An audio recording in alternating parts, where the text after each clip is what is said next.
Magandang umaga, ngayon ay 11 ng Disyembre. Pansamantala po muna, wala ang aking ama na si Boss Ben. Ako po si Carl Tulfo, kasama ko si Bitag Kate at Bitag Dean. Ang pansamantala na makakasama natin ngayon dito sa hashtag Ipabitag Mo. Kami po muna din ang uupo as hosts and ito ang hashtag Ipabitag Mo.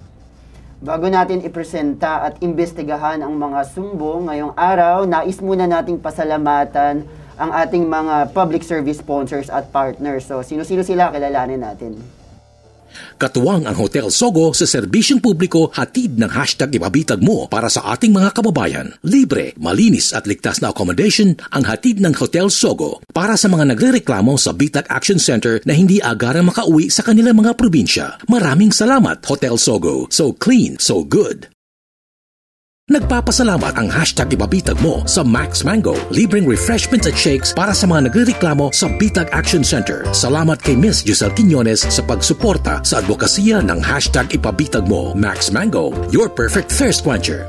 Mula noon hanggang ngayon, nananatiling katuwang ng Bitag si Mr. Chito Chavez ng Tinapayan Festival. Sa pagtulong sa ating mga kababayan, nagpapasalamat ang hashtag Ipabitag Mo sa kanilang mga libreng special breads na ipinamahagi sa mga nagrereklamo sa Bitag Action Center. Tinapayan Festival, ang tinapay ng Maynila. Maraming salamat sa mga sponsors sa patuloy na pakikipagtulungan nyo sa advokasya ng hashtag Ipabitag Mo. Para naman po sa inyong mga reklamo at sumbong, bukas ang aming Bitag Action Center mula Lunes hanggang Biyernes, alas 8 ng umaga hanggang alas 2 lamang po ng hapon. So may cut-off time po tayo. Ang amin pong Action Center ay matatagpuan dito sa Richwell Center, 102 Timog Avenue, Quezon City. Magdala lamang ng vaccination card at face mask dahil mahigpit po ang health at security protocol ng aming gusali. Ano mang problema, reklamo, sumbong, bibigyan ng agarang aksyon at solusyon na nag-iisang pambansang sumbungan, serbisyo, tulong at tatak Tulfo. Sa ngalan po ng aking ama na si Ben Tulfo, ito ang hashtag Ipabitag Mo. Ngayon sa pambansang sumbungan ni Ben Tulfo, hashtag Ipabitag Mo. Driver ng hotel sa Subic na natikitan dahil sa sasakyang walang ORCR. Amo ayaw tubusin ng lisensya. Pahinante nakialam, nagmaneho ng truck, nabangga, driver na adamay sa parusa ng kumpanya. Mga empleyado ng mini grocery store tinakot na sasampahan ng kasong qualified theft ng kanilang amo. Ang lahat ng yan, iimbestigahan at aaksyonan sa hashtag Ipabitag Mo.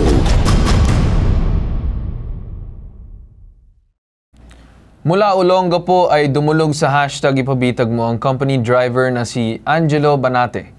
Nitong nakaraan, nawalan ng hanap buhay si Angelo matapos kumpiskahin ng LTO ang kanyang lisensya dahil sa pagmamaneho ng isang sasakyan na walang ORCR.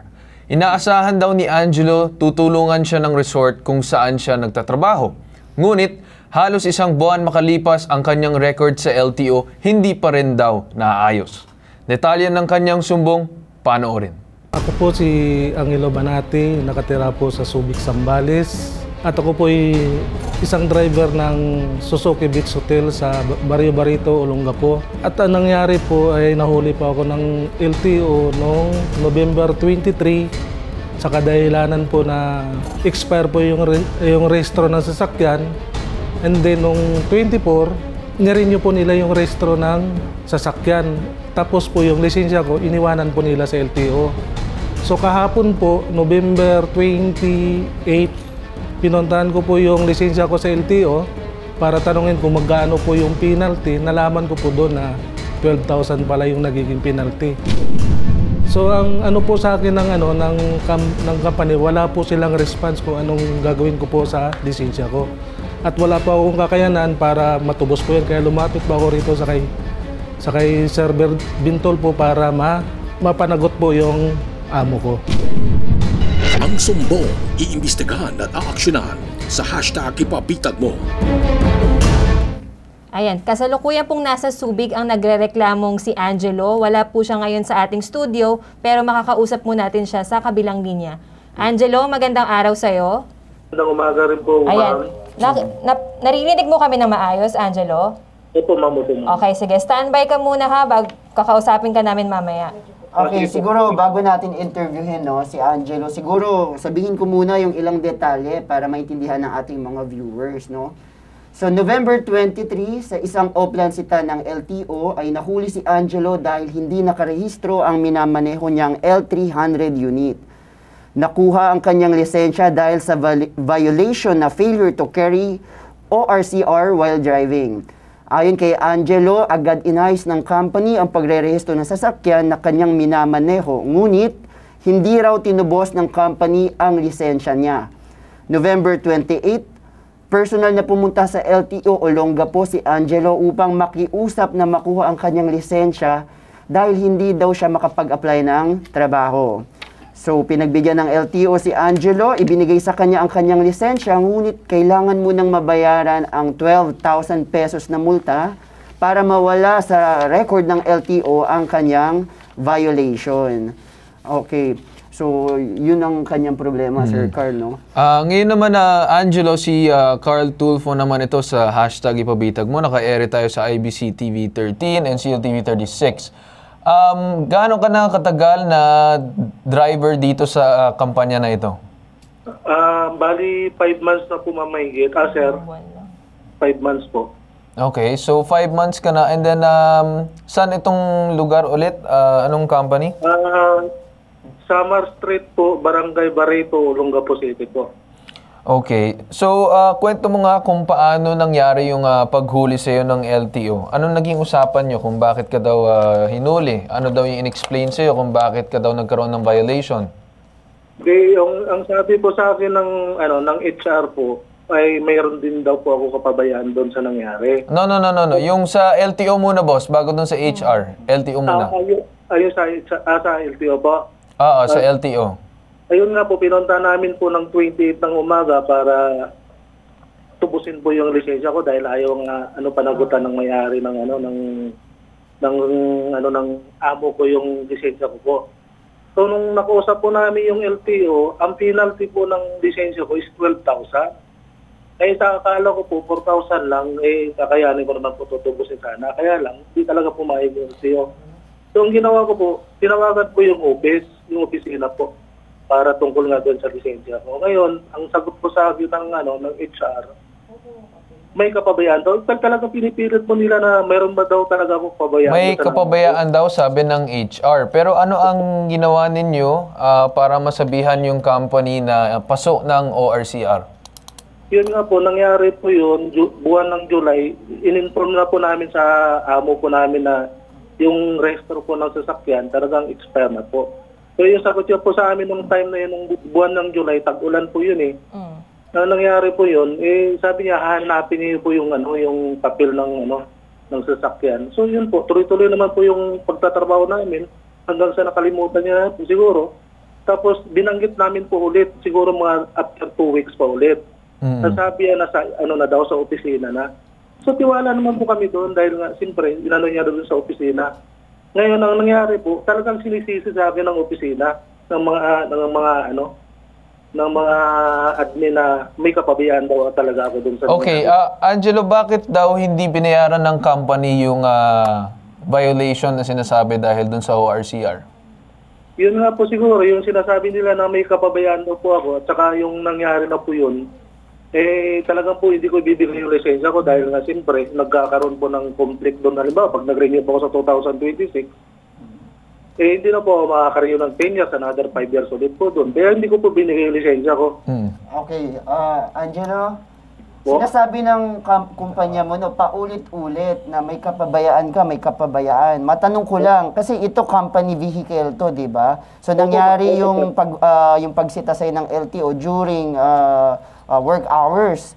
So ano yung kapabayaan mo? Bakit sa'yo sinisisi ng kumpanya mo yung nangyari? Hindi ko po alam, sir, kung ano ang dahilan nila na mayroon daw po ako kapabayaan doon sa nangyari. Hindi nila in-specify anong klaseng kapabayaan. Basta sinabi nila, mali mo yan. Doon po sa sinasabi nila na binabiyahe ko raw yung sasakyan, na alam ko naman daw na expire yung restaurant ng sasakyan. Pero sinabi mo sa kanila yan na expired na o paso na. Oo, sinabi ko po sa kanila yun, sa mismo sa amo ko pa mismo, kay Ma'am Janet po. O, anong ginawa nila kung sinabi mo na pala? Kumbaga, wala na sa yung nasa kanila na kasi sinabi mo na before na may problema tayo sa ORCR ng sasakyan. So, anong sabi ng company nun? Nakinig ba sa'yo?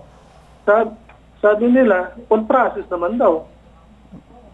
Okay, so sabi nila boss na on process daw yung ginagawa. So, babalik ko ulit dun sa nangyari dun sa LTO. So, nung inapprehend ka ng LTO, was this a personal violation or violation ng mismo dun sa rehistro ng sasakyan? Basta yun po yung sa akin na yun daw ang penalty ng lisensya ko. Hindi ko po alam kung...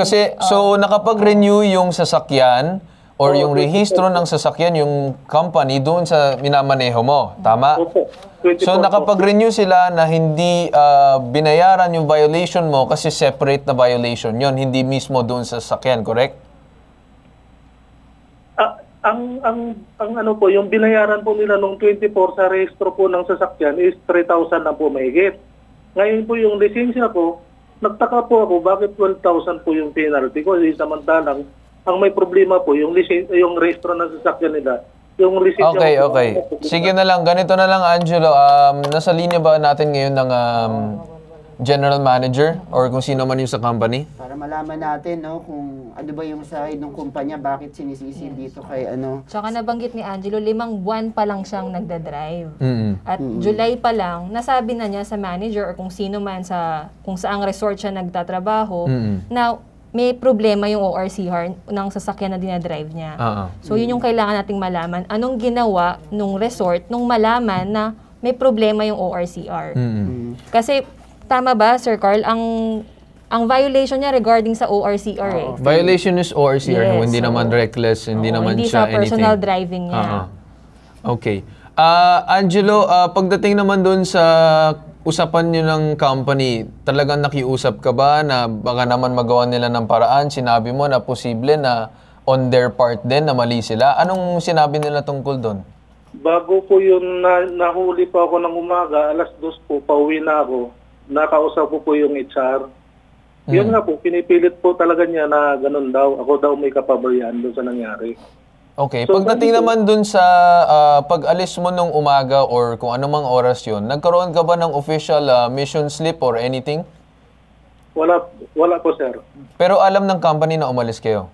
Opo, dahil naghahatid po ako ng empleyado sa kantin na pagmamayari po ng hotel. Okay. Sige, ganito. Ngayon na nasa linya natin ngayon ng General Manager ng Suzuki Beach Hotel Incorporated, Sir Joel. Hello? Sir Joel. Hello po, magandang umaga po, sir. Yeah, good morning, Sir Joel. I'm Carl Tulfo with my co-hosts also, Dean and Tatum. On tayo ngayon sa ipabitag mo sa IBC TV 13 and CLTV 36. May tanong lang kami, boss, dito sa case ni Angelo na kung saan daw nagkaroon ng problema yung ORCR niya at yung violation is nagkaroon ng problema doon sa kanya daw mismo daw pinatong yung violation. So nagkaroon daw kayo ng pag-uusap na gusto sana na makiusap ni Angelo na ibaba na lang yung pressure kung ano man, bakit hindi na pagbigyan, sir?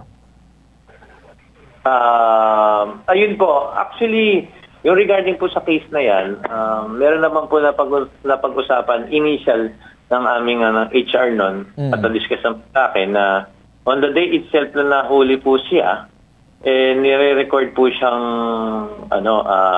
pumunta ka agad sa office para maihabol sana namin na ayos yung ticket saka yung violation para maging, alam niyo na, hindi po ma-charge ng masyadong malaking penalty. So magkano ba, sir, yung original penalty? Nung po kasi, medyo napakiusapan naman po yung LTO na kung sakaling maihabol nyo yung rehistro ngayong araw na to, so i-declare lang namin na hindi nyo nadala yung rehistro para 1,080 lang ang penalty nyo. Pero pag inabot to ng kinabukasan, automatic po to. Wala po tong rehistro. So yun naman po yung ini-insist namin kay Sir Banate na pinapupunta po siya agad noon. Pero for some reason na nabanggit po niya during nasa barangay po kami na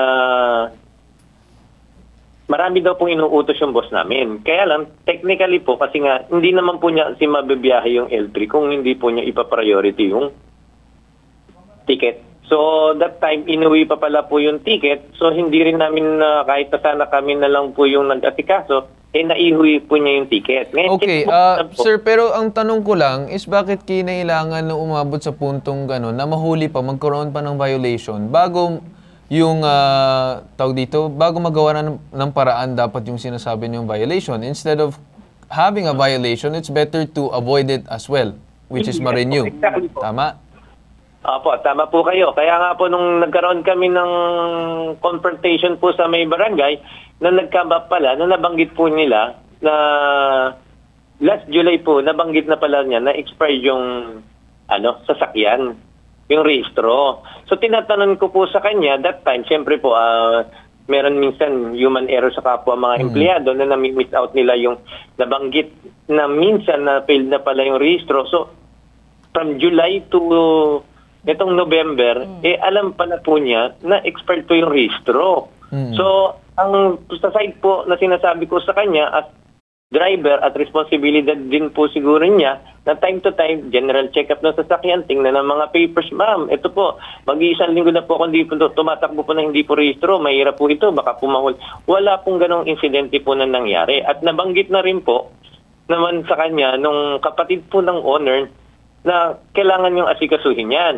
Kasi nasanay po kasi ang company noon, lagi po ang driver po ang nag-aasikaso with the admin para po ma-process po agad yan. Ngayon lang, so for some reason, inabot po ng ilang buwan, siguro na-miss out lang po na hindi pala nakarehistro. Pero patuloy po siya, simula po nang hire siya, patuloy rin po palang tinatakbo na walang Noong November lang po namin na come up.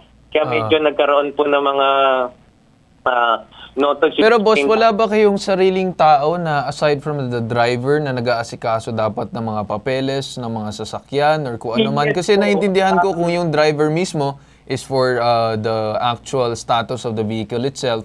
Pero kapag dating sa rehistro, di ba sir, dapat usually may tao kayo na naghahawak ng mga papeles and responsible for that? Yes po, tama po kayo. Kasi ilan po yung sasakyan po na rehistro na po namin dito, yan lang po yung naiwan. So, for some reason, siguro po nagkaroon lang ng human error sa may nag-aasikaso po na yung mga rehistro, naka-file na po, naayos na niya. Yung isa, hindi po na-check. Kaya lang, as a driver, siguro po, sir, okay lang naman po siguro kahit pa paano. Ma'am, parang yung iba po na-rehistro na, ito pa pong L3, nakalimutan po niya ata. Di ba po? Mga ganong reason. Pero kung to check po, parang minsan nangyayari po yan sa mga ilang sasakyan na parehistro, na-miss out po yan. Pero yun nga po, ang lagi po kasing pinoprotocol namin ng company, if before you leave the premises, double check nyo maigi kung meron kayong mga papers, especially po yung sasakyan po naintindihan ko yan, sir. Marami talaga yung proseso pagdating sa company, no? Especially for the employees and everyone else. Pero ang nakikita ko kasi dito, posible na nagkaroon din ng possible lapses, si Angelo. Pero on the company din, there are possible liabilities as well.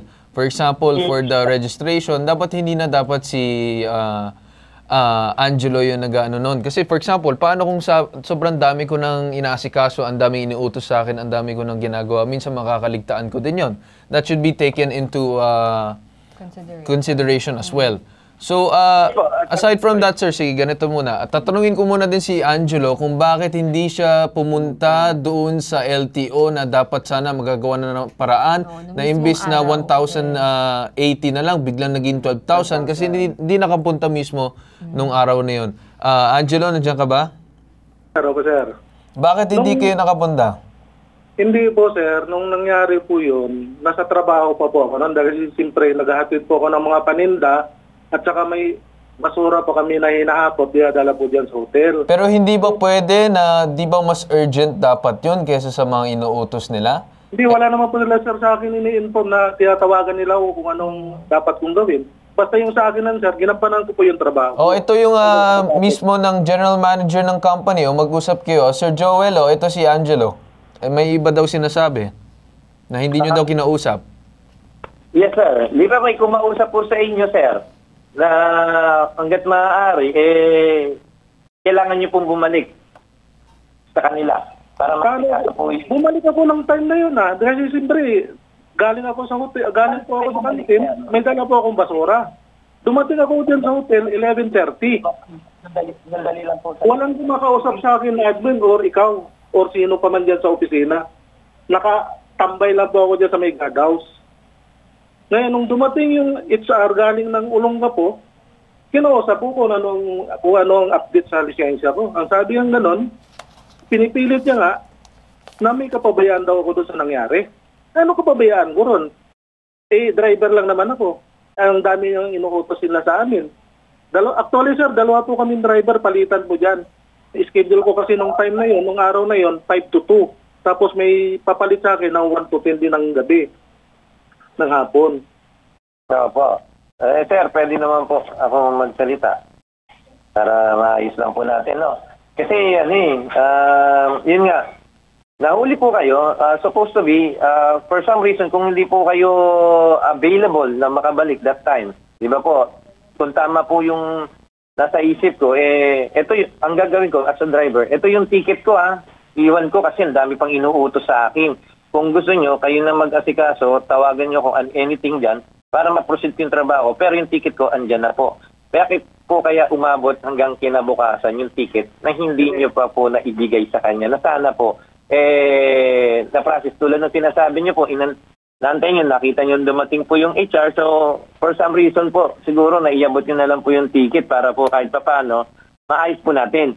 Pero po yung regarding naman po kasi dyan sa violation naman po na yan, sir, di ba? Yun nga po yung ini-insist po natin na inaayos po natin. Kaya nga po ang... Sir Joel, if I may, no? Ganito na lang para mabilis, para matapos na din kaagad. Kasi kawawa naman din si Sir Angelo. Ang nakikita ko kasi dito is posible na nagtatrabaho lang siya, wala siyang pamuang-muang. So, mas maganda na lang na gawan nyo na lang ng paraan. What could be a middle ground for the two of you to make things okay? Kasi yung nagiging problem dito is pinipilit nyo yung side nyo, and then si Angelo may side din, so hindi pa rin matatapos to hanggang anong oras tayo mag-uusap.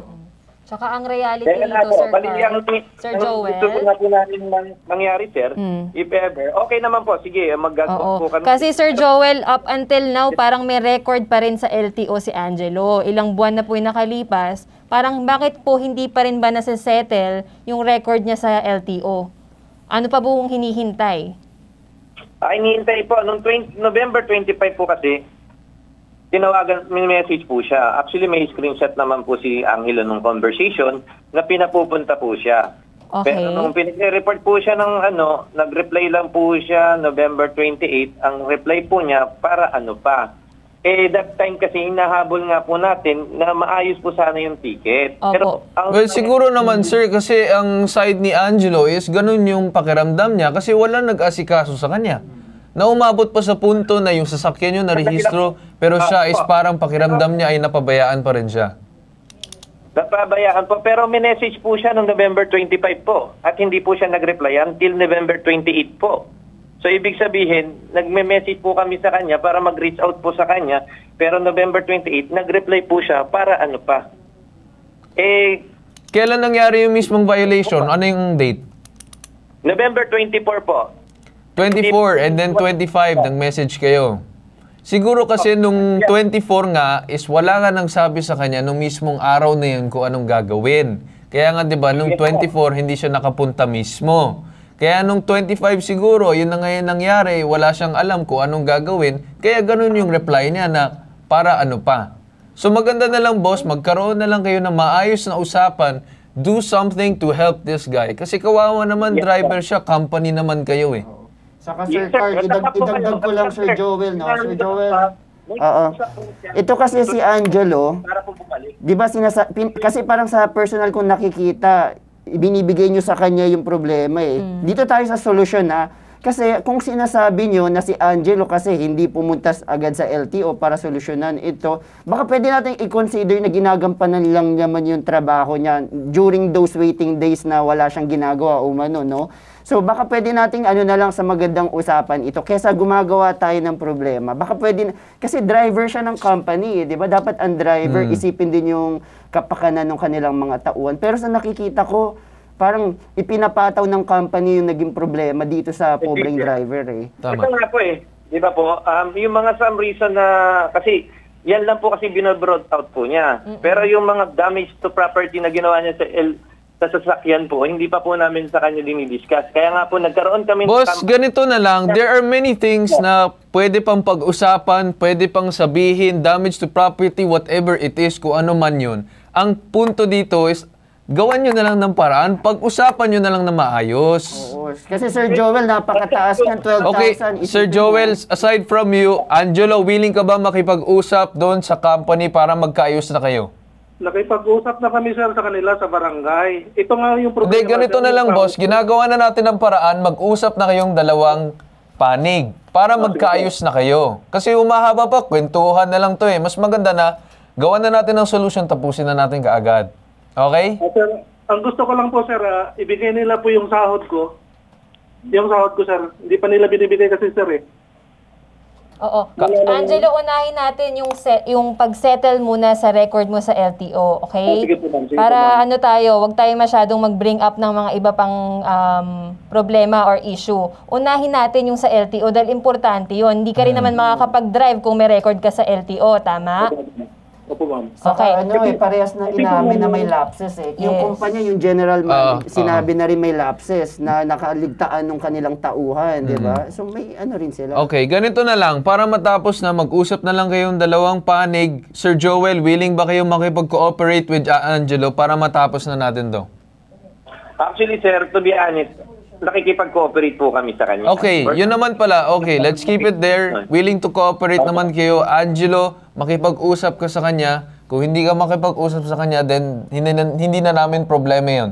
We're giving you the solution. We're giving you the action that we can do. So hanggang dito na lang kami. Okay na ba yun sa'yo, Angelo? Hindi po ako sa makikipag-usap. Kaya lang wala po sila sa akin, ano. Hindi, ito na nga. Ginagawa na natin ng paraan, Angelo. Ano pa ba yung purpose na nandito na tayo sa TV para ipakita yan, okay? Sige po. Okay. Sir, pahabol ko lang po, sir. Pahabol ko lang po, sir. Yung sahod ko po, sir, hanggang ngayon, hindi pa nila binibigay, sir, eh. Oo, pag-uusapan nyo na yun mismo nila Joel. And we will keep on talking to you para magkaroon kami ng update kung ano man yung nangyari, okay? Sir, excuse me, sir. Mrs. niya po ako. Diyos ko po. Ma'am, sorry ma'am, pero okay na, tapos na. Magkakaroon na tayo ng maayos na usapan with the company. Hindi natin inere to para gisahin parehas kayo. Inere natin to para magkaroon ng solusyon, okay? Okay po? Hello?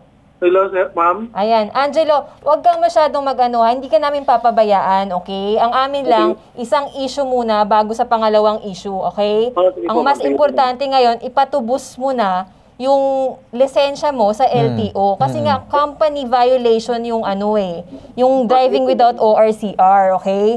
Hindi pwedeng ikaw lang ang sumagot nun. Sir Joel, tama po ba? Handa naman po tayong tulungan si Angelo dun sa issue niya sa LTO, tama po? Yes po, noong 25 pa po, ma'am. Okay, 25 pa. sige sir. So, isettle muna natin yon and then after nun, tingnan natin kung ano pa yung ibang issue ni Angelo, makipag-usap po sa HR or sa inyo po bilang general manager para matapos po yung usapan. Nga po. Okay, sige. Angelo, narinig mo naman si Sir Joel? Opo, ma'am. Opo, ma'am. Okay, sige. Huwag na muna nating kumbaga, i-divert yung problema mo. One at a time, kumbaga. Okay? Sige po, ma'am. Sige po, Okay, ma'am. sige. So, paano gagawin po namin para makapag-usap kami, ma'am? Isitol yung ganun. Okay, magse-set tayo ng date na makapag-usap kayo. Sabi mo nga, meron kayong ongoing sa barangay, pero unahin muna yung sa LTO. Baka pwedeng magkita kayo mismo sa labas ng LTO, mabayaran yung kailangang bayaran, tapos saka kayo mag-usap ng ibang matters. Okay ba yon, Angelo? Opo, ma'am. Opo. Okay. Sir Joel, okay po tayo doon? Okay po yun. Basta yung ticket po madala po dito. Pero siyempre, hawakan muna po natin yung lisensya niya hanggat hindi po nasisettle yung ibang alternate. Basta importante, yung goal na sinasabi niyang matubos yung... Anong ihahawakin yung lisensya? Ano yun? Ano yung ibig po sabihin, di ba po, i-ano po namin yung lisensya, tutubusin po. Tama po ba? Para hindi na po tumakbo yung penalty o ever... Sir, ganito, unang-una, wag niyo naman ititreat tong Angelo na parang ang laki-laki ng kasalanan niya. Okay? Gawin niyo ng paraan yung problema, kung ano man yung naging atraso na damage to property or something, magkaroon kayo ng maayos na usapan. Wag yung tipong i-hold niyo yung lisensya muna, ganyan-ganyan. Parang iba naman ata, sir, parang iniipit niyo siya. Hindi po namin iniipit ka, sir. Ibig ko sabihin, kunyari, natubos na po yung lisensya. On that day, i-areglo na namin lahat ng papers na kailangan niyang maayos, masettle na namin para po maayos na po lahat. Tama po ba? Kung hindi po hindi po siya totally sinasabing i-hold na hindi ibibigay sa kanya. Kasi yung naging word mo, Sir Joel, parang i-hold nyo eh. So, syempre, I'm just making sure na dapat pagkatapos man matubos yung lisensya sa LTO, is mababalik man kay Angelo. Yes. Kung may mga issue si Angelo sa company, kayo na dapat mag-uusap yon, hindi na dapat kami pasok doon. Okay? Yes po, sir. Kaya nga, yun, susolusyonan po namin na maayos yung lisensya niya. Susolusyonan naman po namin dalawa ni Angelo. Okay. Yun naman yung inaantay namin, boss. At salamat doon sa pakikipag-usap dito sa programa. At salamat din, Angelo, sa iyo. At tuloy-tuloy pa rin kami makikipag-usap sa iyo sa issue na to. Sige po, sir. Maraming salamat po. Okay. So, yun ang nangyari dun sa sumbong natin ngayon with Angelo. Yes. So, susunod tayo dun sa pangalawa naman nating sumbong. Ito ang nag-iisang pambansang sumbungan, tulong at serbisyo, may tatak bitag at tatak Ben Tulfo. Tatak, #ipabitag mo.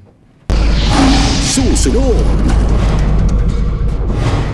Pahinante nakialam, nagmaneho ng truck, nabangga, driver na adamay sa parusa ng kumpanya. Ang sumbong iimbestigahan at aaksyonan sa #ipabitag mo. Nagbabalik ang #ipabitag mo. Ngayon naman ang susunod na sumbong ay isang driver ng Oro Oxygen Company ang lumapit sa #ipabitag mo. Minamaneho ng pahinante ang truck na walang paalam sa loob ng compound ng kanilang kumpanya at ito ay sumalpok. Matapos ang pangyayari, nagkaroon ng 2-day suspension ng dahil sa ginawa ng kanyang pahinante. Detalye ng sumbong, panoorin. Ako po si GC Valencia, taga Sauyo, Quezon City. Tumulong po ako sa #ipabitag mo dahil sa pinagbintangan po ako ng HR ng company namin ng kasalanan na hindi ko nagawa. At saka hindi ko naman inutusan yung pahinanti ko na i-drive niya yung sasakyan. Siya po sana lang siya pumunta sa sasakyan at saka sumampa at saka pinatakbo ito. Nakita ko na lang yung truck na isa at saka yung pahinanti ko, pinaikot sa planta yung truck. Tapos pagbalik, hindi niya na-control, bumangga doon sa lorry. Yung lorry na truck ng LPG.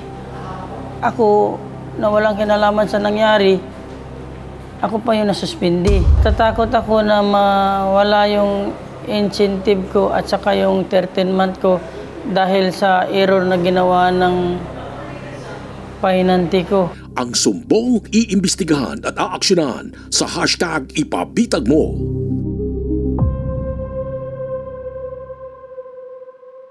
Ayan, ngayon naman po, makakasama natin ngayon sa ating studio si Sir Jesse. Si Sir Jesse po yung company driver na nagrereklamo. Magandang araw po sa inyo, Sir Jesse. Okay po. Siguro bago natin kausapin si Sir Jesse, no? Basahin muna natin para maintindihan ng mga viewers kung tungkol saan ba yung sumbong. So, 3 years ng driver ng Oro Oxygen Company si Jesse. Si Jesse ang naka-assign na mag-manage ng truck. Noong tinawagan si Jesse ng mekaniko para sabihin na naayos na ang truck na kanyang pinapagawa, hindi alam ni Jesse na minaneho ng kanyang pahinante ang truck at ito ay iniikot sa kanilang compound. Laking gulat na lang ni Jesse na ang truck ay nabangga sa truck ng LPG. Pinatawag si Jesse ng kanyang HR at sila ay nasuspinde. Sinagot naman ng pahinante ang damages na nangyari sa truck. Nagbigay na ng 13-month pay ang kanilang HR at si Jessie ay hindi nakatanggap. So yun yung problema. Kumbaga, nabayaran naman yung damages ng pahinante, pero pagdating sa 13 month, hindi ka nakatanggap. Ibig sabihin, kinautasan ka rin. Ganun ba yung nangyari? Sige. Pero yung ano ko sir, yung 13 month ko, binigay nung nakaraang...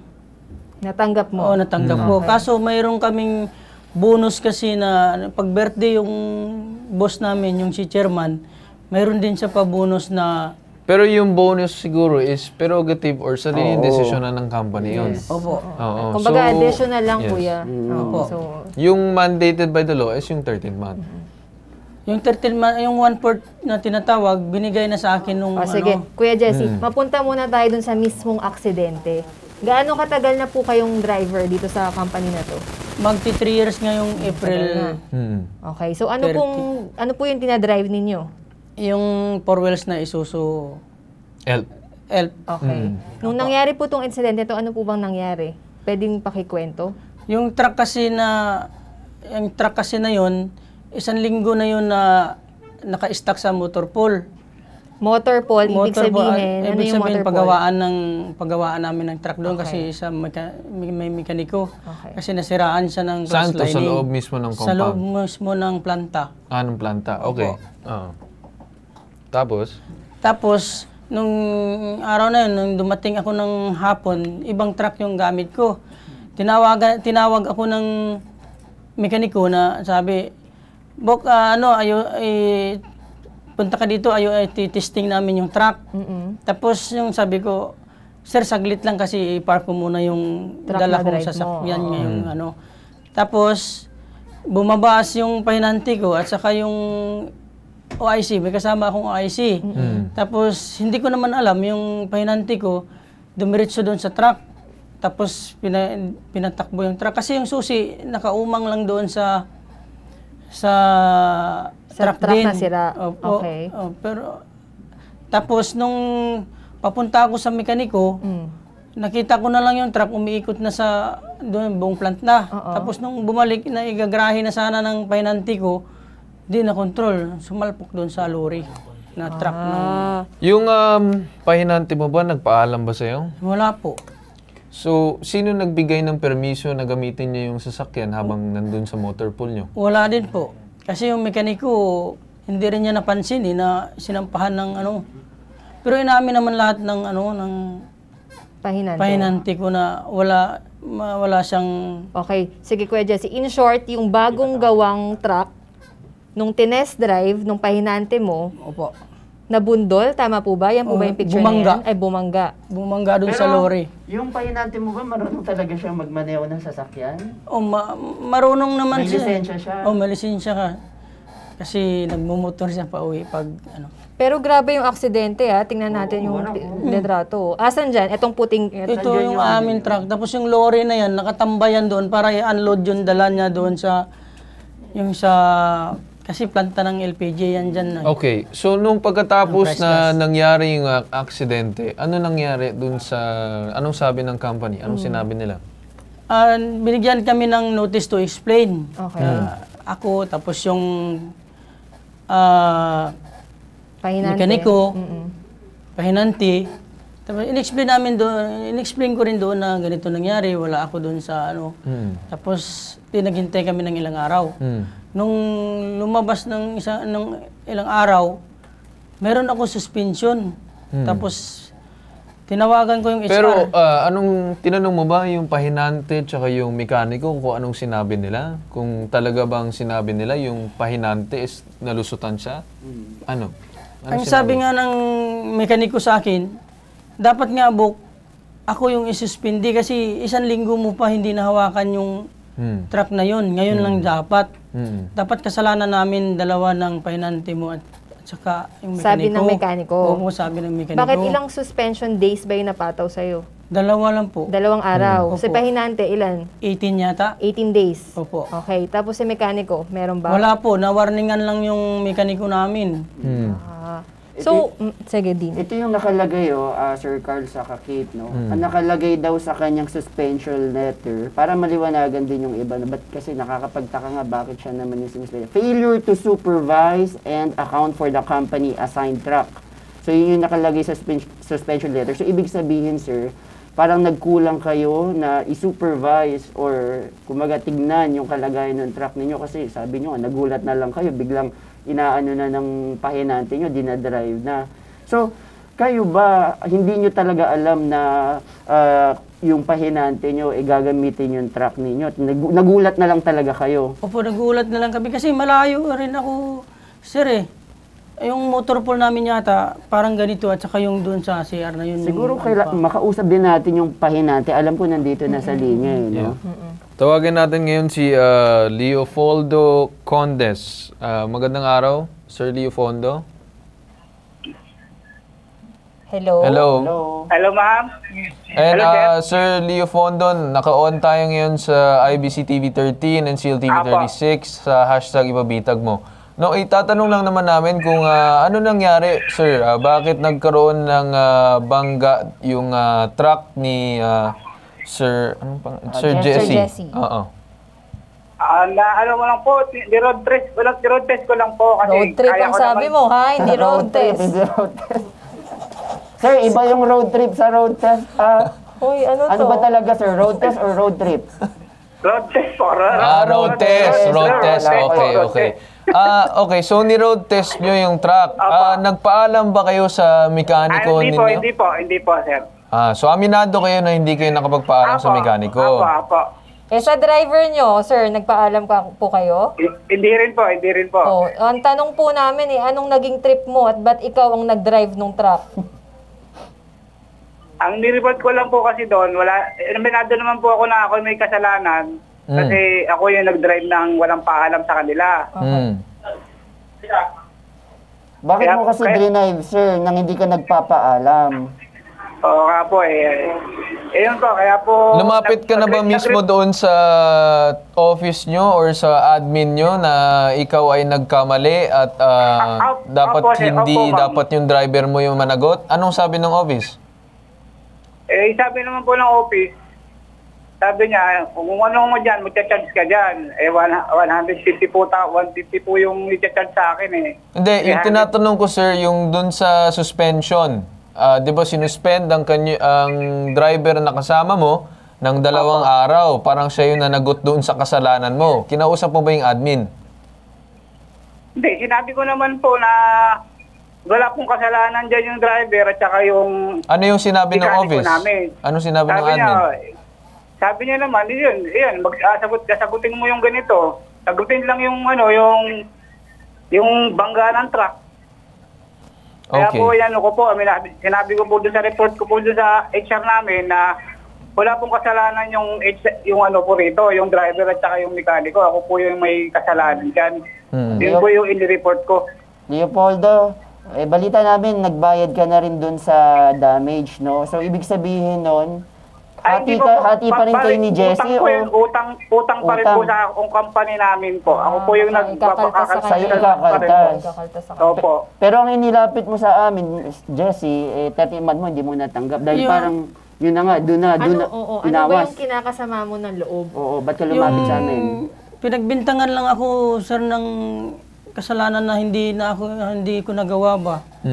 Tapos bakit nagkaroon ka ba ng pangalawang pagkakataon para kausapin ng company, admin? Pumunta ako sa nung una, tinawagan ako ng HR ko. Sabi sa akin na hindi ka marunong tumanggap ng kasalanan mo or magpagkukulang mo. Ang sabi ko, ma'am, i-explain mo sa akin kung anong pagkukulang ko.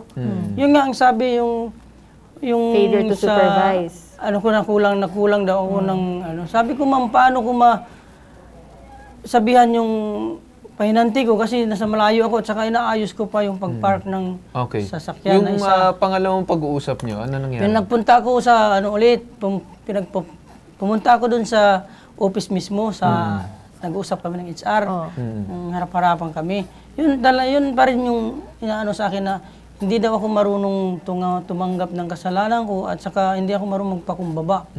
Sabi ko nga, ma'am, ano naman yung pakumbaba ko? Parang wala naman talaga akong kasalanan sa ano. At saka yung report nila sa suspension ko, parang So yung sinasabi talaga ng company dito is ikaw pa rin yung dinidiin. Opo. Kahit man inamin na mismo ng pahinante mo na hindi Opo. na siya yung may kasalanan at hindi ikaw. Tama? Okay. Pero bukod ba, Sir Jesse, dun sa 2-day suspension, paano ka ba naapektuhan? Nabawasan ka ba sa sahod? Kasi sabi mo nakuha mo Nakaltasan ka ba? Oo, nakuha mo yung 13-month mo eh. Ano lang naman, kasi mayroon akong ano ma'am, pag wala kang error sa sasakyan ng 1 taon or ano, Wala, oo. mayroon kang incentive pagdating ng ano. Yun yung hinahabol mo. Opo, at saka sana may 2 akong college, dapat pag matanggap ko yun, may babayaran ako ngayong December sana. Wala na akong problema na dadagdagan ko na lang.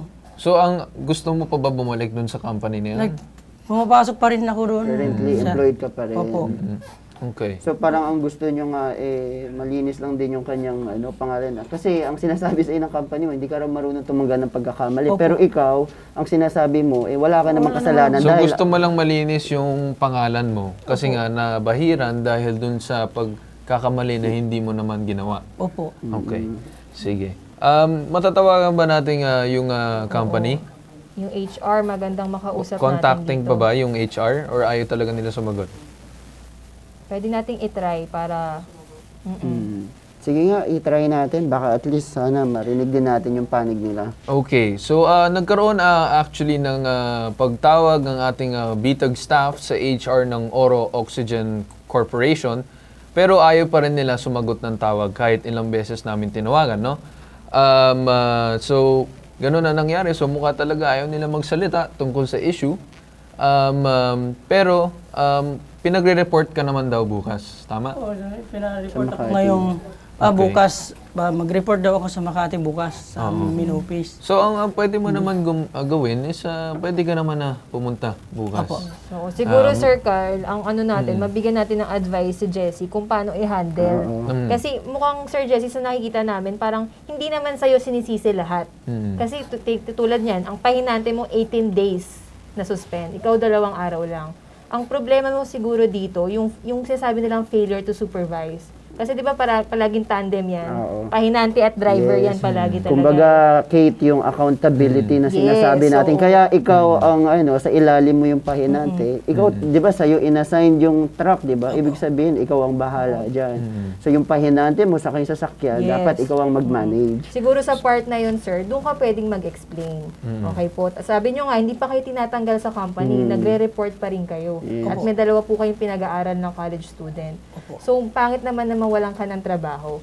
So, gusto natin mabigyan ng pagkakataon sana yung company nyo na marinig yung panig nila, pero mukhang hindi sila makakasagot. Pero, sir, pinapa-report back kayo bukas sa head office. Yung kagandahan kasi, kahit man ganun yung nangyari, nagkaroon ng suspension, meron din palang suspension to pahinante mo na may 18 days, which is 8 times higher or 9 times higher than your suspension. So, malaki na din yung masasabi no, na talagang may pagkakamali at pinababayad pa tong pahinante mo ng 154,000. May pinapabayad ba sa'yo? Wala po. Wala. Okay. So, yun naman. So, magkaroon naman kayo ng maayos na usapan dun sa company. Tapos, pagkatapos yung mag-usap, balitaan nyo na lang din kami kung ano man yung napag-usapan. Pero yung mabibigay namin na advice, kahit ikaw din, Leopoldo, kung nakikinig ka, wag kasi puro road trip. Dapat minsan din, iniisip mo lang na kailangan ka din na magpaalam-paalam para magkaroon ng maayos na proseso at hindi magkakanda problema kagaya nito.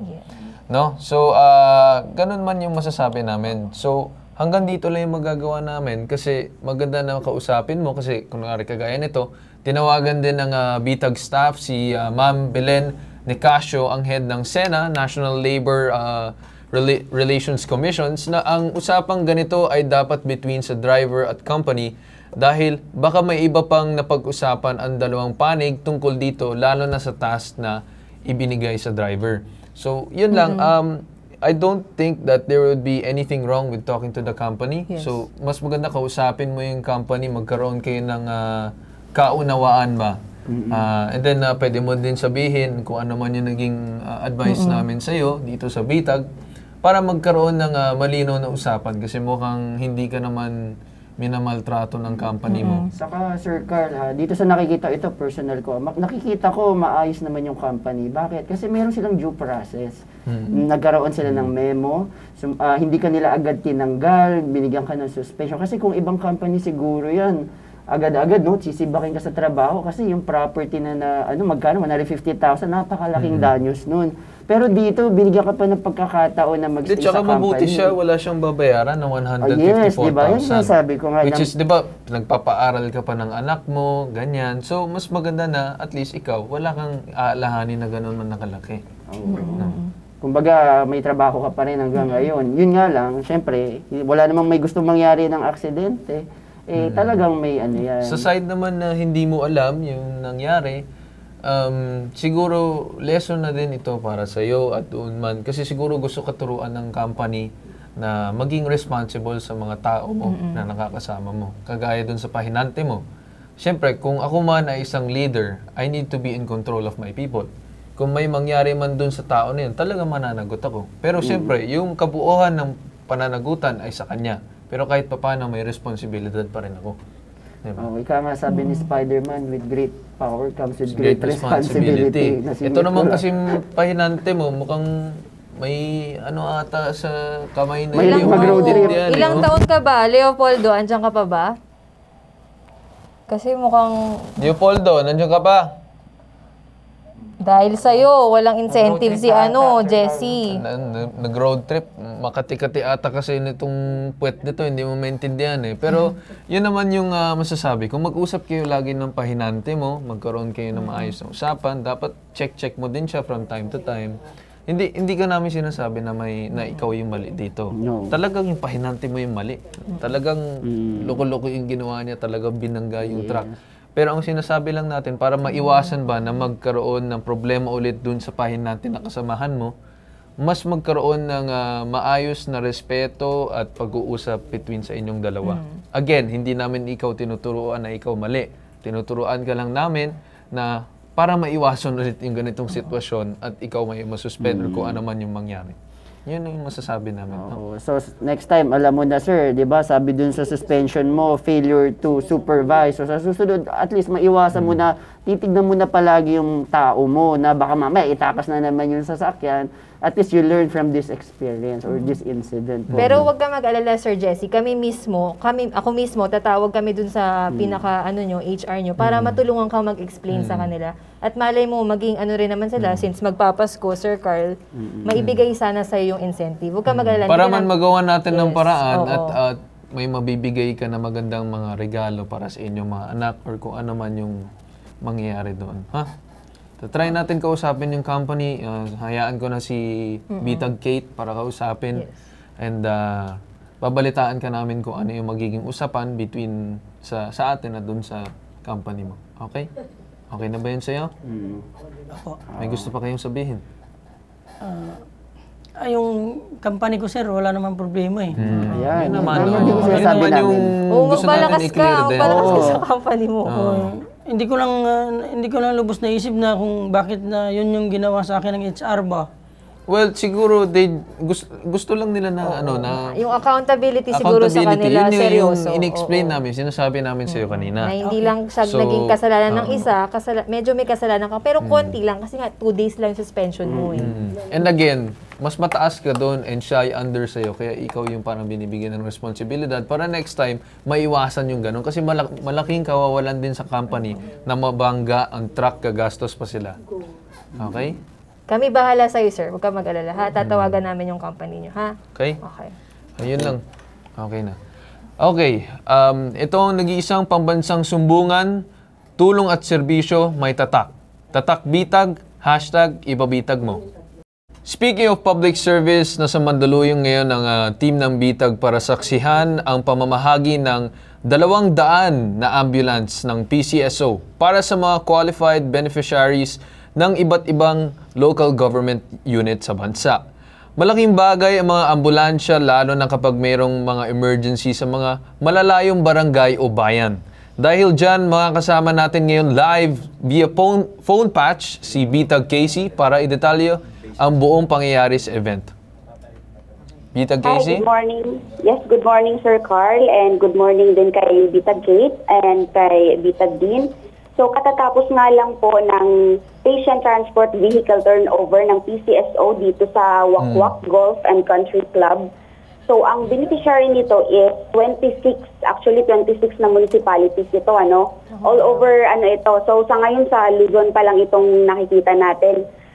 Pero kanina, ang nai-turnover pa lamang ay around 20 units. So, ang target ng PCSO ay mabigyan ng PTV ang lahat ng municipality sa Pilipinas. Hindi lang ang mga munisipyo, kundi pati na rin yung mga medical facilities natin. So, nakita daw kasi noong panahon ng COVID ang matinding pangangailangan ng ambulansya. Although may ganito ng project ang PCSO noon, pero ngayon mas pinalawak pa ang reach ng ating pamimigay ng PCSO. So, 225 units ang for distribution. Pero may mga na-distribute na before.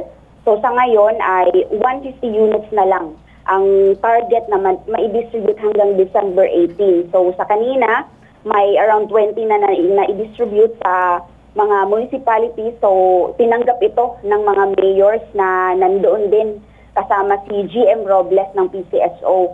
So ang remaining nito, ang target is ma-turn over na hanggang December 18 ng PCSO. Anong mga bayan ng nabigyan ng PCSO? So kanina ang nabigyan ng PCSO is yung sa Bangar, La Union, meron din sa Santo, La Union, Bani, Pangasinan, Bautista, Pangasinan, Bulinaw, Pangasinan, Quirino, Isabela, San Manuel, Isabela, Mapandan, Pangasinan, Llanera, Nueva Ecija, Anao, Tarlac, Cuenca, Batangas, San Pascual, Batangas, Alaminos, Laguna, Nagcarlan, Laguna, Calintaan, Occidental, Mindoro, Donsol, Sorsogon, Gubat, Sorsogon, Irosin, Sorsogon, Cavinti, Laguna, Laurel, Batangas, at ang Besao District Hospital ng Mountain Province. Ito yung mga nabigyan ng mga units kanina, Sir Carl. Okay.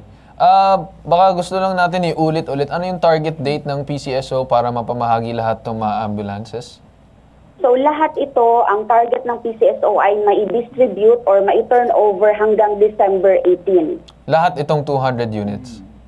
150 na lang ang remaining nito, Sir Carl. So yung iba na ipamigay na kanina, so ang remaining is hanggang December 18 ang target. Okay. Okay. Sige. So ito yung nakakatuwa rin sa PCSO, kasi karamihan ang alam lang ang PCO about sa mga loto-loto, pero hindi nila alam ang it's a charity na hindi lang sa mga loto-loto, kung hindi pati sa mga ganitong activity or charity na namamahagi sila ng mga ambulances. Actually, ginagawa na nila ito matagal na Kasi nung mga nakita ko dati, may mga ipinamahagi na rin silang mga ambulances sa iba't ibang region sa bansa.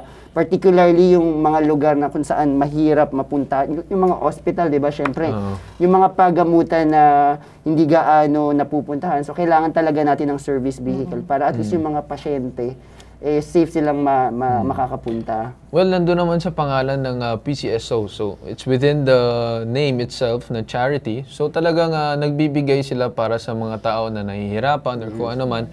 And as well as nagpapasalamat din tayo dun sa tulong na binibigay nila pagdating sa mga paghingi ng mga lumalapit sa atin ng mga financial assistance. No? So, yun ang masasabi natin. At ngayon, susunod na tayo sa pangatlong sumbong.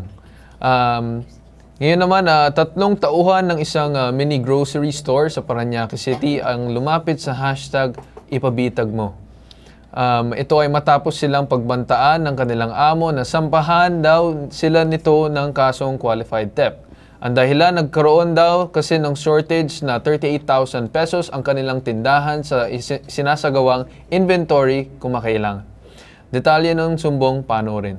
Ayun po ma'am, based po doon sa employer namin, which is nag-shortages daw po ng amounting of 38,000. Empleyado po kami ma'am sa Minimart, sa Aja Minimart, sa Burgundy McKinley sa Parañaque. Ang naging conflict lang talaga sa amin ma'am, yung nasabi po nila na shortages po na 38,000, which is gusto naman namin ma'am i-present yun kasi nag-inventory din po kami para po sana ma'am mapagtugma namin and mapatunayan po namin na wala naman po talagang nawalang items. May mga hindi lang po na-encode. Siguro ma'am nasabi din ni boss na magkakaso na lang po siya sa amin gawa ng nakarating na po sa DOLE yung sa issue po doon. Hindi po kami natatakot ma'am kasi buo po and by heart po kami magtrabaho. Actually ma'am, nag-extend kami ng oras at effort para doon sa store para lang maano din namin yung kabaitan naman ni boss, masuklian din namin. Nandito po kami ma'am para lang po dun sa katarungan sana para sa amin na makapag-exit ng maayos ma'am sa company na yun para makapagtrabaho din po kami. Ang sumbong, iimbestigahan at aaksyonan sa hashtag ipabitag mo. Ayan, para sa pangatlong sumbong natin, nandito po sa ating studio ang tatlong empleyado ng Aja ba or AHA Minimart? Aja. Okay, si Katrina Bacunio. Sino po si Ma'am Katrina? Okay, Ma'am Angeline Castro and si Ma'am Melanie Bacas. Magandang araw po sa inyong tatlo. Magandang araw din po. Okay, bago natin sila interviewin, sabihin muna natin yung detalye ng sumbong, no? So, hindi naman siya actually sumbong, pero sige, basahin ko. Si Katrina, Angeline at Melanie ay dating mga tauhan ng Aja Minimart na pagmamayari ng kanilang amo na si Matthew Mark Abela. October 9, 2023, nagsagawa ng isang inventory ang consultant ng Aja Minimart. Kinabukasan, October 10, sinabi ng consultant ng Aja Minimart na may shortage sa tindahan na 38,000 pesos. November 28, nakaharap nila ang kanilang amo na si Mark Abela at sinabihan na kakasuhan daw sila nito ng qualified theft dahil sa kulang na 38 pesos doon sa inventory. 38,000. So, notes. Okay, additional notes, sa pagitan ng buwan ng Setyembre at Oktubre ngayong taon, nag-resign sina Katrina sa trabaho dahil sa kanilang mga personal na dahilan. So, kung ang inventory ay nangyari ng October 9, so kayo ay nag-resign noong during month of September, saka early October? Yes. Oo. Siguro bago natin na imbestigahan muna natin kasi nalaman namin dito na bago nangyari yung inventory, nagbigay na kayo ng resignation sa company. So we would like to know lang naman na bago tayo mag-start ng investigation. Bakit nagkaroon ng resignation kayong tatlo at sunod-sunod halos isang buwan lang yung pagitan? Ako po, sir. Ako po si Kat. Corporate secretary po ako. So, lately ko lang din po nalaman na buntis po ako. So, agad-agad po nag-file po ako ng resignation letter. Personal reason. Yes, po. Okay. Si Ma'am naman, si Ma'am Angeline. Ako naman po, ma'am, sir. Actually, hindi po ako nag-resign. So, ako po yung na-remain as shift supervisor that time. Pero po, dahil kasama po ako sa encoding, sabi po ng boss namin is, ayusin mo daw po muna namin yung problema doon sa shortages. But then, at the end of the story is, na-terminate din po dahil daw po doon sa issue na hindi po daw naayos. And then, So, ikaw terminated? Terminate. Yes, Si is... Sila po talagang dalawa, sir, ang nag-resign. Okay. So, ano lang natin dito sa nangyari sa inyo. Nagkaroon ng inventory. Ano to? Surprise inventory? Random inventory? Sige nga, ikwento nyo yung nagkaroon ng inventory. Actually po, yung inventory namin that is monthly. Monthly inventory po. So, sa amin po kasi po, sa amin tatlo, si Ma'am Kat ang nag-i-inventory po talaga. Which is may ginagamit pong system. But then, yung consultant po na hired ni Sir, which is random inventory po ang ginawa. So, ang in-inventory po niya is yung isang store kasi dalawa po iyon. Okay. Ang in-inventory lang po niya yung mga fast-moving items. Kumbaga yung mga mabili. Yes po. Tulad ng? Tulad po ng mga yung high value na alak, sigarilyo, din yung mga daily needs po na talagang over-the-counter yes lang po. na mabilisan talaga ang bilhin. Opo. Iyon po ang in-inventory. So, usually ang inventory, di ba, dapat overall? Lahat overall. ng yes po, supposed to be. So kayo, yun lang, yung specific group of of items sa fast-moving, yung Yes mga po, yun alak, po mga ang, ganun. opo sir, yun po ang in-inventory po ng consultant po. Okay. Then, Anong result? Sorry, i-cut ka na namin para kasi sa oras. Anong result ng inventory ni consultant? May nawawala, may sobra, anong... Sige, anong lumabas? Yung naging result po nila, ma'am, lumabas po na 38,000 yung shortage po nun. Ano yan? Kita ba yan o yung sa mismong mga items lang? Sa mismong items po, sir. Items. Yes. So, kumbaga, may kulang na 38,000 worth of mga alak, gano'n. Yes po. So, hindi pera. Items ang shortage. Items. Yung shortage. Okay. Pero ang question dito, Kate, no, saka Circle, bakit specific group lang yung, hindi lahat, di ba yung sabi ni Kate, na pag inventory, lahat yan. Overall yan eh. Oo, paano ba nangyari yung inventory? Yung ginawa niya po kasing inventory, sir, bali around 11 p.m. to 2 a.m. niya po ginawa yun. So, ang binilang niya lang po, una po yung drinks, kasama na po yung mga high values na alak, yung sigarilyo, tapos yung mga daily needs nga po ng mga tao. Yan ba, nung ginawa yan, yung store ba, syempre kailangan pag inventory, walang papasok, walang lalabas, sarado. Kayo ba ganun yung ginawa ninyo?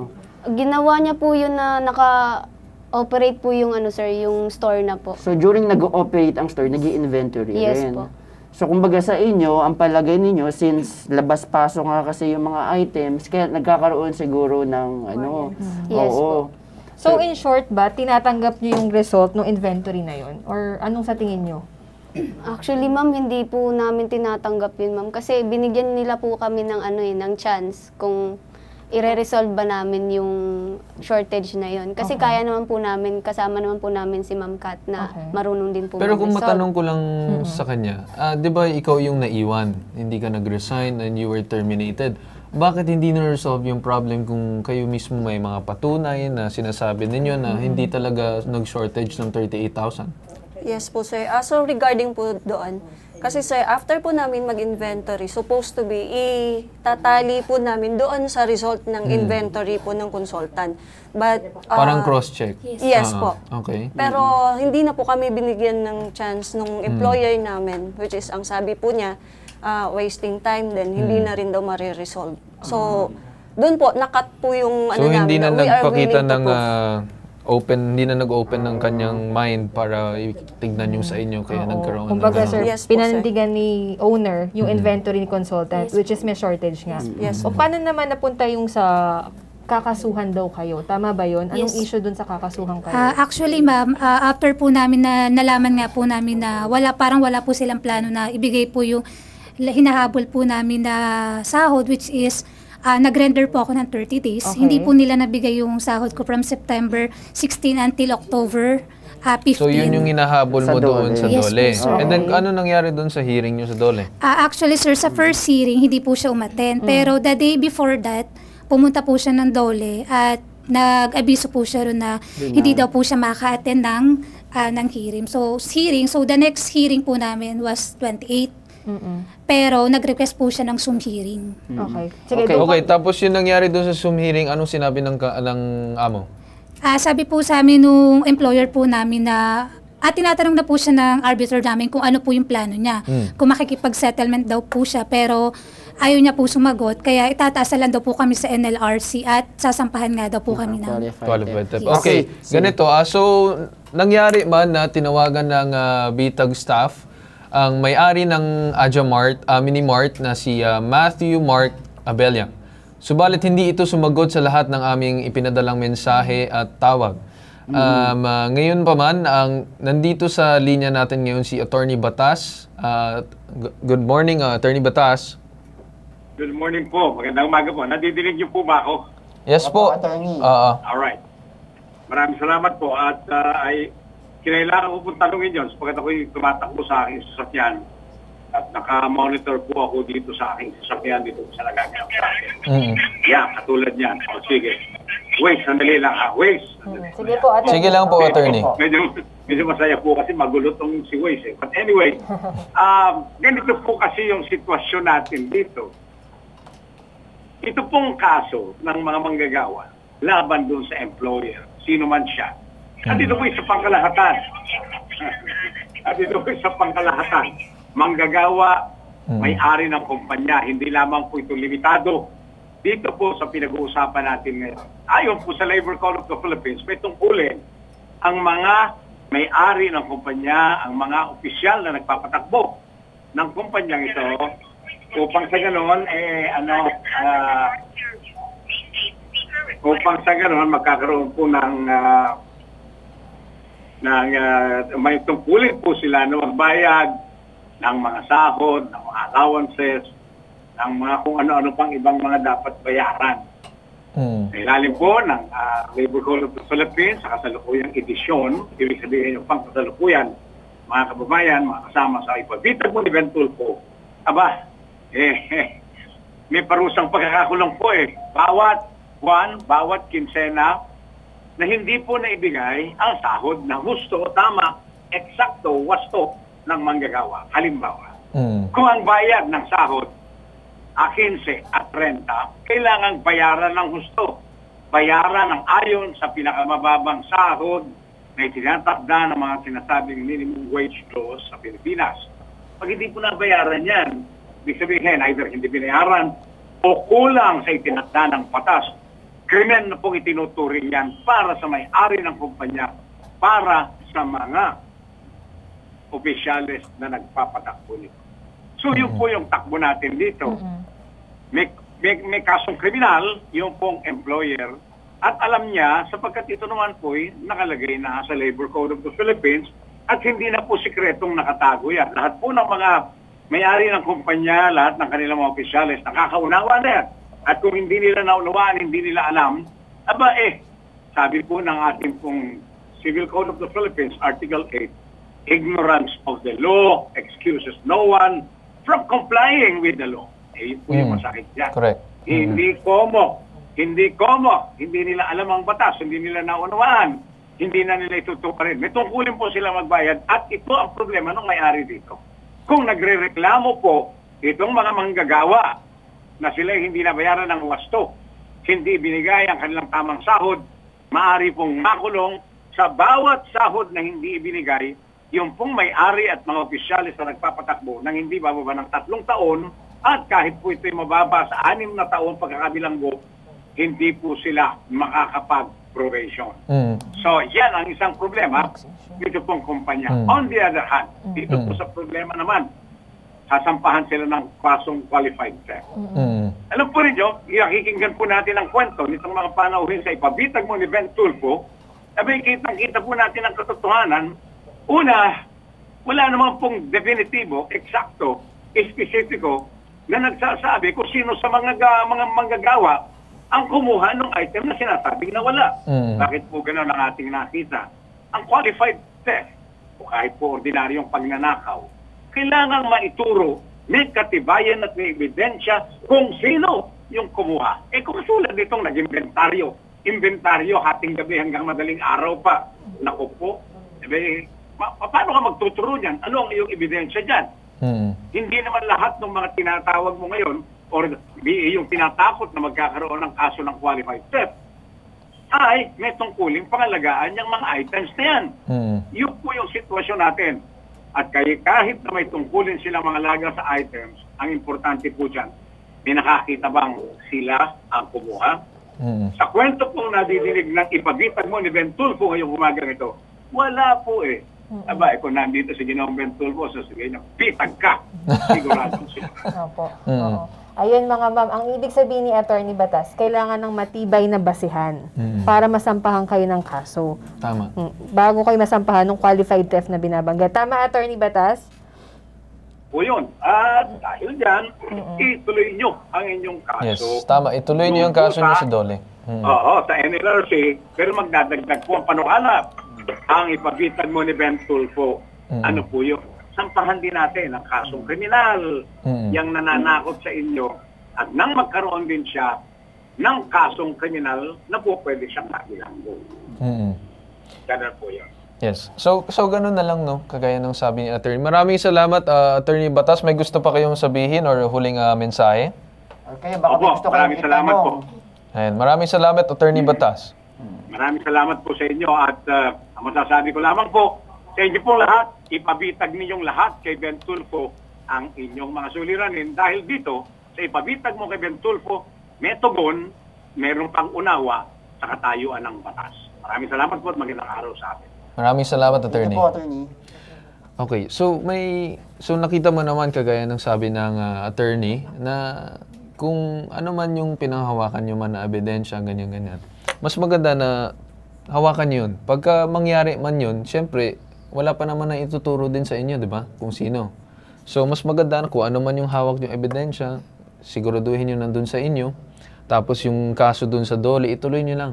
Ituloy nyo lang yun. Kasi kung loko-loko talaga tong amo nyo, talagang tuluyan nyo talaga. So, kung ano man yung magiging problema, pwede naman kayo makipag-usap pa rin. And we'll keep in touch naman sa inyo. Pero pagdating naman dun sa bagay na yun sa labor, since may case na kayo ongoing, hindi na namin pwede hawakan yun. Ang magiging maganda na lang is ituloy nyo pa rin talaga. Kasi nakikita naman na meron naman talagang paglabag yung mismo niyong amo. Okay? So may mga tanong pa ba kayo? May gusto ba kayong baka gusto nyong manawagan sa amo? Sa amo ninyo. Kasi ilang beses kami tumawag tsaka nag-email para makuha yung panig niya. Sabihin nyo yung mga sama ng loob or kung ano man sabihin nyo. Basta wag lang kayo magmumura, ha? Pero sabihin nyo, ha? Sir Matt Abella, sir, alam niyo naman po yung naging performance namin. Sa amin po kasi gusto lang namin na mapanatag yung loob namin kasi mahirap po yung binibintang sa amin eh. Alam niyo po kung paano kami nagtrabaho lahat. Nag-insist po kami ng oras. Yung concern namin, alam niyo po yan, sir. And bigyan niyo rin po kami ng peace of mind. Thank you po. Sana po, kausapin nyo rin po kami kasi willing naman po kami makipag-ayos sa inyo. At yung sinasampa nyo po sa aming reklamo, willing po kami harapin yun. Basta po, ang ano lang po namin is, may maipakita po kayong pruweba na ginawa po talaga namin yun. Saka sana po, maawa rin po kayo kasi yung mga empleyado nyo po dyan, wala pong mga benefits din po. And sana yung tinrabaho, yung mga araw po, buwan po na tinatrabaho namin, sana po mabayaran nyo rin po yung kasi sabi nyo nga po sa inyo maliit lang daw, maliit po na bagay yun, pero sa amin po, malaking bagay po yun. Lalo na po buntis ako at may anak okay. Thank you, ma'am. Pasensya na, nakat ko kayo but wala na tayong oras. At yun na, basta ituloy niyo yung kaso at mamaya mag-usap tayo. Okay? So, higit sa sumbungan, imbestigahan anumang reklamo na bibigyan ng solusyon at aksyonan. Nag-iisang pambansang sumbungan, Tulong Tulfo, Serbisyong Tulfo at Tatak Tulfo. Sa ngalan po ng ni El Tigre Ben Tulfo, ito ang hashtag Ibabitag Mo.